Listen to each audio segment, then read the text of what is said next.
Sa akong tanaw ba kini ako sa ni abot lang kaninyo kung unsa sa kayo ang panahon aning dapita, pero kini bang duha ka buok atong presiding officer, no?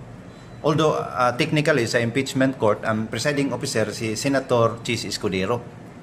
Unya si Senate President Win Gatchalian mo ni siya ang presidente sa Senado.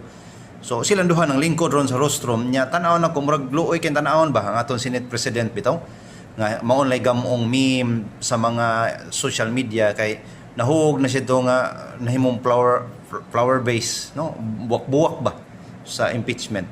Para nako mas maayo nga si Senator Escudero basta ang Senado sitting as an impeachment court, si Escudero may mubarog mo lingkod diya sa rostrum nya kung Senate as legislative body si Senator Win Gatchalian kay luoy kayo para nako kay mahog siya meme bitaw sa social media.